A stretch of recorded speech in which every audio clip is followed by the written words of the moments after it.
मैं क्या देख रहा हूं, आज मैंने सेंट्रल स्कीम सारी जो है रिव्यू की है।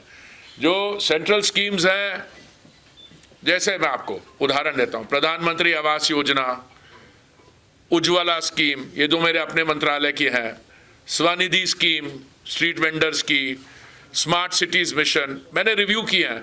और मुझे बड़ी खुशी हुई देख के कि जो भी आपके लोकल उन सेंट्रल स्कीम्स के टारगेट थे वो या 100% इंप्लीमेंट हुए हैं या इंप्लीमेंट होने जा रहे हैं। हाँ, कुछ प्रोजेक्ट्स ऐसे होते हैं जो, जैसे स्मार्ट सिटीज मिशन है, स्मार्ट सिटीज में आपका कमांड एंड कंट्रोल सेंटर तो बन गया है, पर बाकी प्रोजेक्ट्स टेंडर्ड है, काम हो रहा है। जैसे काम हो रहा है उसके दौरान किसी चीज की असेसमेंट करना सही नहीं होगा। मैं उसके कई उदाहरण देता हूं, क्योंकि एक बार काम खत्म हो गया तो आपकी capacity to meet flood water, I will tell you madam, I give you concrete examples. Urban flooding को डील करने के लिए, if your question is on urban flooding, बहुत चीजें, बहुत सारे स्टेप्स हमने लिए, नहीं बहुत स्टेप्स लिए हैं और बहुत स्टेप्स और लेंगे।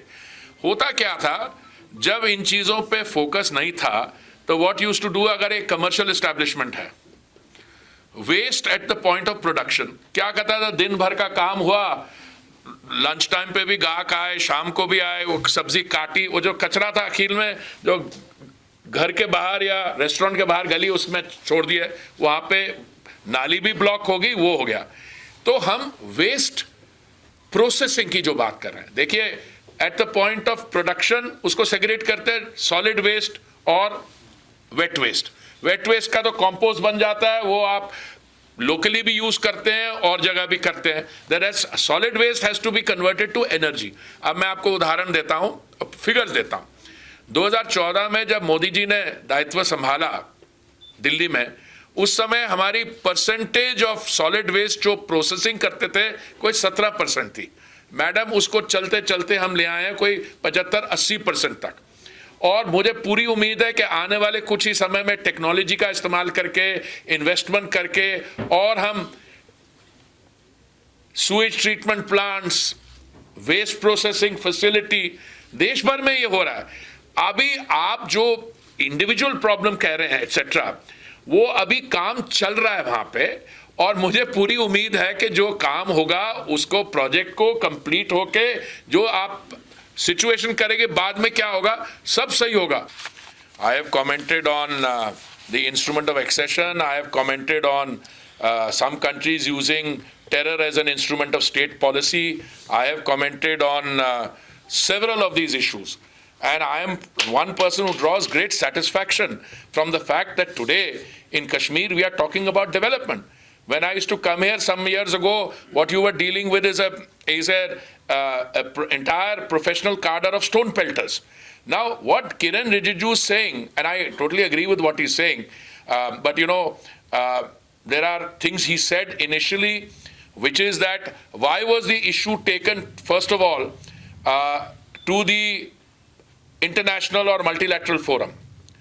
See, my information all along has been that the then Maharaja was happy to sign the instrument of accession. Okay, Maharaja Hari Singh. That's my information. That's what I've read as a student of history. But somehow the political leadership in Delhi were saying, I mean, I read a quote today, which has come in one article, I read it hurriedly early in the morning, saying that they wanted it to be more broad-based, and therefore they wanted a plebiscite, or they wanted to take it to a multilateral forum. I think you can't have a higher degree of folly than that. Folly, I use the word mildly. I mean, this is your problem. देखिए, ये terror from outside and the stability and situation inside, there is a coefficient, there is an umbilical relationship. आप destabilize करते हैं, कौन करते हैं, किसके कहने पे करते हैं, उसके साथ state suffers. And then you say, भाई बड़ी हमारे यहाँ problem है, इसलिए ये हो रहा है. तो I think Kiran, I'm sorry I've given you a very comprehensive answer. किरण ने जो बोला बिल्कुल सही बोला है, और मैं मानता हूं कि इस चीज पे जब लोगों को जानकारी मिलेगी, और वही लोग, देखिए भारतीय जनता पार्टी इस समय, मैं पॉलिटिकल बात कर रहा हूं, we are not only the world's India's largest party, we are also the world's largest political party. हमारे यहाँ आपने परिवारवाद की कभी बात सुनी है? कोई होगा हमें बड़ी मशीन में वन मैन सेज के मेरे बेटी को टिकट दे दो या वो कर दो, बट वी आर, भाई it was 2002 hard talk, January February, doesn't matter 2001 या 2020 साल पहले। मैं ये कह रहा हूं कि we are a professional democracy pursuing clinically through development, this is what we are doing. बाकी लोगों के आप मुद्दे देखिए, कल कोई बयान दे दिया युवा नेता ने कि वो रेलवे प्राइवेटाइज हो रही है, पता नहीं कहां से, एक तो एडवाइजर भी पता नहीं कहां से ढूंढ के लाते हैं। तो आप देखिए, इसकी जो आपने सवाल पूछा 1947 में गलती हुई, उससे पहले गलती हुई, अपीजमेंट की पॉलिसी चली।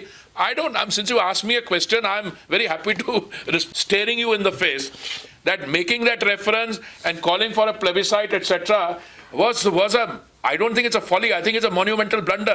So I agree with my dear friend and colleague Kiran Rijiju entirely, but I also tell you something, because you made that mistake, other people took advantage of it. How did they take advantage? I mean, one country has been using instrument as terror as an instrument of state policy. I gave an interview 20 years ago. We are in 2022. मैं बात कर रहा हूँ 2002 की है ना वो hard talk, 2002 ना, 2001, even more than 22 years ago, 23 years ago, yeah, 21 years ago, sorry. Now this was an interview on BBC Hard Talk, you can still see it, and in 2001 I had said this is a problem created from across the border, but they could create that problem because we or somebody on our side had allowed them to do it. That is the real story. You know, in all this discussion on terrorism, people are not able to understand that the terrorist takes away the most important right of all, that is the right to life. Because democracy is based on resolution of differences. But if somebody is using a gun in order to enforce his point of view, he's taken up human rights की बात करते हैं, but the most fundamental right is the right to life, and the terror instrument takes that away. The terrorist takes it away. So it is absolutely important to understand that, and it is crucial for us to know what we are dealing with. Therefore, when I come to Kashmir now, when I was civil aviation minister, आपके यहाँ कितनी footfall था श्रीनगर में? 32,000 से लेकर 40,000 एक दिन में। मई इस साल कितना हुआ? 1,20,000 हो गया। Okay, what is the major demand now?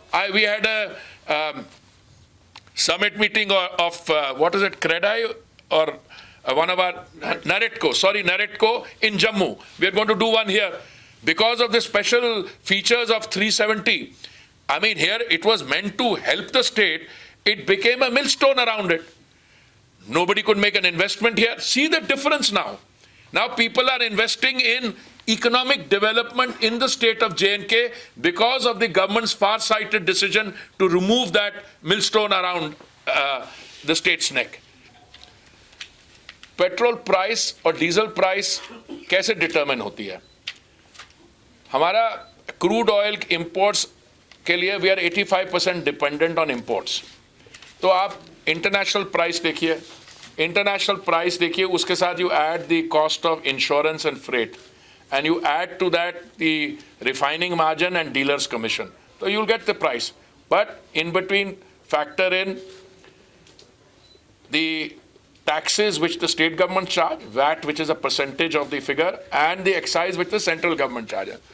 अब मुझे थोड़ी सी आपकी क्वेश्चन के साथ हैरानगी है कि कब कम होंगी. आप आए, जहां मैं जाता हूं मेरे को, मैं प्रशंसा सुनता हूं कि दुनिया भर में पेट्रोल और डीजल प्राइसेस यहाँ पे हैं और हमारे यहाँ स्टेबल है. स्टेबल कैसे हैं कि दो इंस्टेंसेस में, एक नवंबर 2021 और मई 2022 में माननीय प्रधानमंत्री जी ने ये निर्णय लिया कि जो सेंट्रल एक्साइज है वो उसमें हमने कम कर दी, और सेंट्रल एक्साइज कर दी, और जो बीजेपी रूल स्टेट्स थे, ठीक है, उन्होंने भी अपना वैट कम कर दिया. कुछ ऐसे स्टेट्स थे जो, अब मैं पॉलिटिकल इशू पे नहीं जा रहा, जो नॉन बीजेपी रूल स्टेट थे, उन्होंने अपना नहीं किया.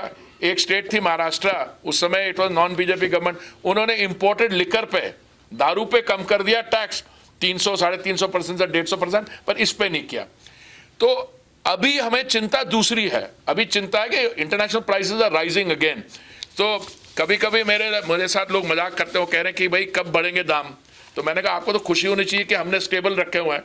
अब एक रेफरेंस पीरियड देखिए आप, जुलाई 2021 से लेके अगस्त 2021, जुलाई अगस्त या 21 और 22 तक, भाई साहब नॉर्थ अमेरिका में, यूनाइटेड स्टेट्स ऑफ अमेरिका में और कनाडा में petrol prices went up what 43% and 46%, और इंडिया में they only went up 2%। In fact आप किसी भी तरीके से देखिए, अभी एक मॉर्गन स्टैनली की स्टडी आई है और दुनिया भर के, कि दुनिया में if there is a bright spot anywhere in the midst of all the uncertainty, it is India. ये मैं नहीं कह रहा, मॉर्गन स्टैनली कह रही है, IMF का मैनेजिंग डायरेक्टर कह रहे हैं।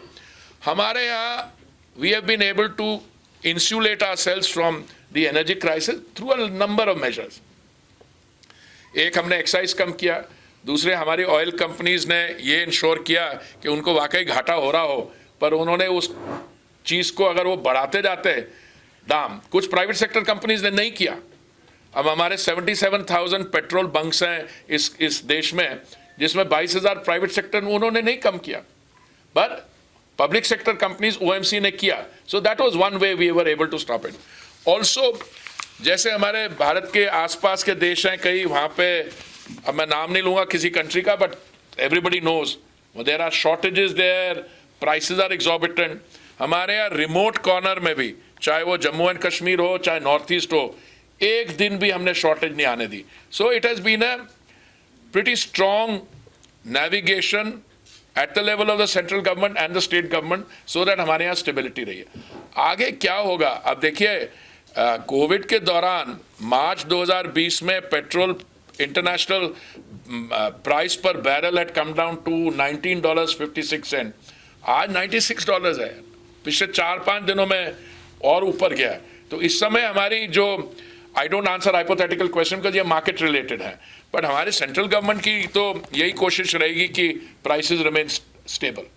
आप थोड़ी सी patience and I'm sure the problem will be solved not only to your satisfaction, पर इन चीज़ों में it's not an individual's assessment। अभी मैं कर्तव्य पथ में लोगों को, मैं जब इंटरव्यूज देता हूँ लोगों को दिखाता हूँ, मैं पूछता हूँ, आप पूछने वाले नहीं कि वो जामुन पेड़ कहाँ गए, कह रहे सर हम कैसे पूछे, आप तो उसके नीचे खड़े हो, एक भी पेड़ नहीं उखाड़ा गया। ये भी जो आपकी लोकल प्रॉब्लम है, और माफ़ी चाहता हूँ मैं लोकल इश्यूज का I am not familiar with exactly, मतलब कि मेरे घर के बाद एग्जैक्टली क्या सिचुएशन है।